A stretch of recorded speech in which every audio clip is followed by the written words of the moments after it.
Mapping out your versions. This is what we're trying to do here. We're trying to slowly shift you from version 1 to version 2. We can start to map this out. Think about a timeline. What does your version 1.1 look like? What must you do for you to become version 1.1? Think of each stage like a new aligner or grade. Anytime I try and make a version change, I really think about breaking it down like this. Creating your own program of change. The idea is we create these mini programs. Ideally, I would always suggest if you're trying to work in a new domain, you want to try and find an established program. If you go to gymnastics, for example, it's so optimized for progression.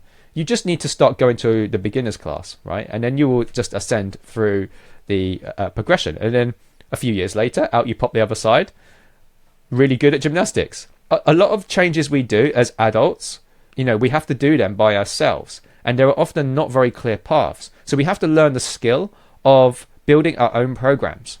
So this is why when you go through, for example, the education system, it's already mapped out. Yeah, this is something I struggled with when I realized I was really good at following other people's structures. But then when it came to creating my own and governing my own destiny, I didn't know how to do it. So this is where I got stuck for like 5 or 10 years. Yeah, this is what, I try and help people solve these days.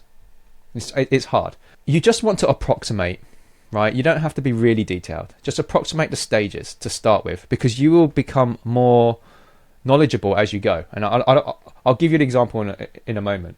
Just use it to get started. Map out version 1.1, 1.2 just to get you started. As long as your direction is correct, you're pretty good. Here's a personal example. So I did a physique change. I wasn't supposed to show you the endpoint, but this is what I look like.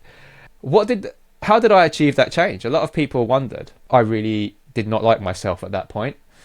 I really disliked how I looked, and I built a program for myself because this is not without trying. I spent years trying to change this. And that was how I looked. And I remember when I built this program out, I really hated how I looked. I'd kind of hit a mental place where I just needed to make this change. I was not feeling healthy mentally. I was not in a good way physically. And anyway, I started to lose weight and I could see the numbers starting to fall ever so slightly on the scales. It was really hard, but I already started to feel better and I could start seeing changes at this point. The weight was dropping and I was starting to get some visual feedback at this point. And so I set these things. So I would weigh myself quite regularly to track this, because sometimes you can't see things as fast as you can on the numbers, and vice versa actually. And then there was one point I was really feeling the heat. It was really difficult to make this transition. I wasn't ready to give up, but I was definitely feeling hard. But I also knew at some point it would be noticeable. And I actually baked in this idea that it eventually would be noticeable and what would happen. And I started getting some comments from some close friends. And the amount of extra motivation it gave me was insane. I actually didn't tell this. There's one particular friend that mentioned it, and I remember it just lit a fire up my ass, like so much. I felt really good about myself, and it really pushed me to go from here all the way to here.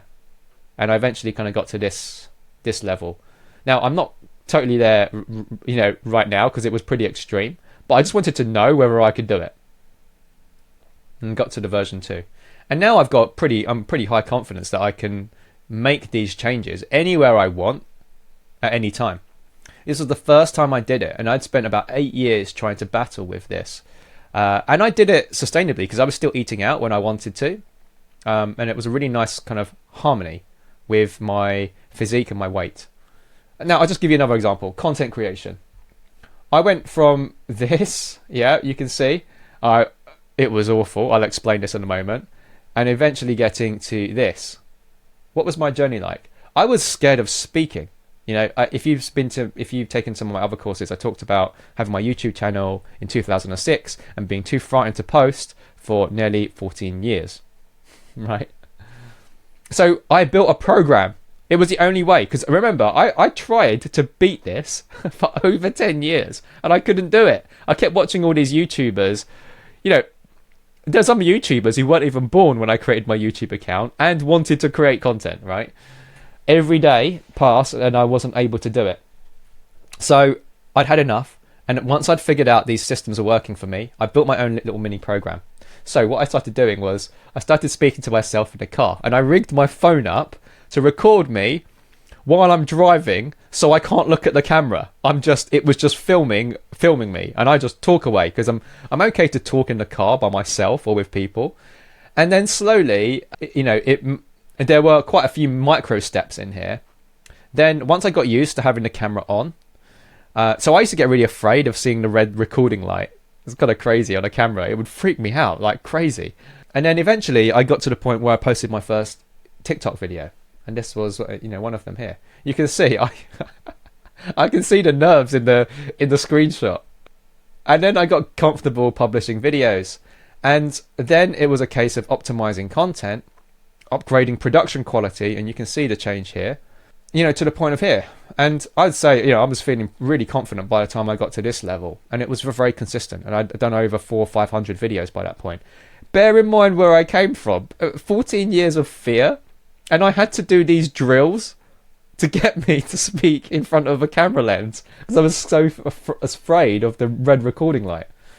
So a question people will ask me is, did I have this fully mapped out?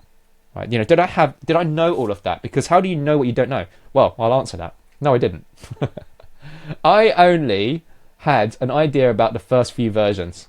And I knew if I get to here, I had a loose idea of what would happen. I knew there would be a stage where I might want to get a new camera. I might want to optimize my content. But I had no idea how it's going to turn out.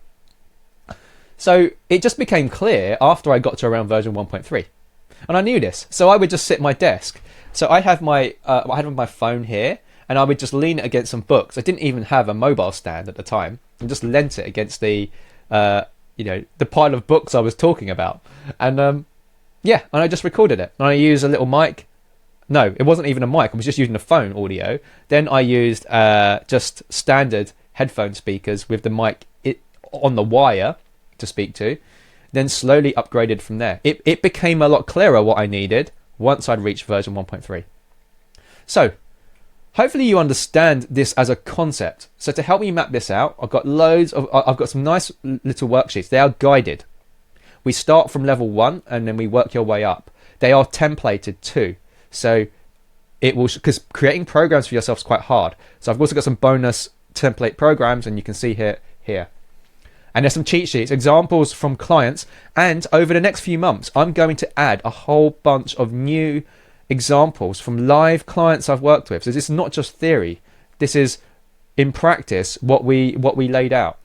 And if you've got any requests for specific ones, I'll help map these out and give you as examples, because I've got hundreds. So let me know.